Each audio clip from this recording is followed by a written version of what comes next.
আমার কথার ফাঁকে ফাঁকে যদি আপনারা আমাকে জিজ্ঞাসা করেন আমার কোনো আপত্তি নেই, কারণ আমি মনে করি আপনাদের অনেক সমস্যার কথা তো আমি নাও জানতে পারি, কিন্তু এইগুলো এখনই সমাধান হবে এরকম না।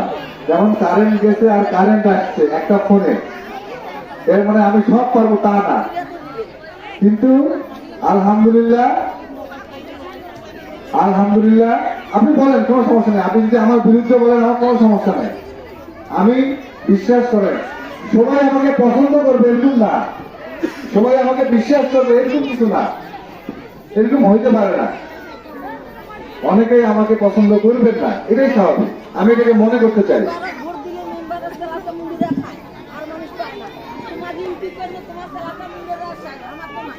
আমি সেই জন্যই কথাগুলো বলছি, যে আমি বলছি যে দেখেন আমি হয়তো অত ভালো মানুষ না, কিন্তু আমি প্রতি মুহূর্তে নিজের সঙ্গে নিজে দোয়া করি যে আমার দ্বারায় যেন অন্যায় জুলুম কিছু না হোক।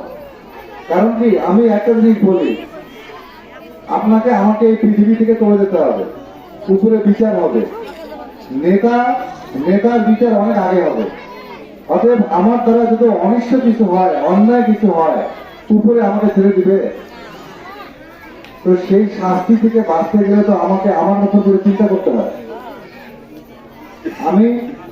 আপনারা আমার বাসায় যাবেন, আমার বাসায় যদি আপনাদের সুযোগ থাকে আমার বাসায় যাবেন, আমার বাসাটা দেখে আসবেন। আমি আপনাদেরকে কথা দিচ্ছি, আমার বাসা আপনারা যেমন দেখে আসবেন, আমি এমপি হওয়ার পরে এমপি শেষ করবো, আমার বাসাটা ওইরকমই থাকবে।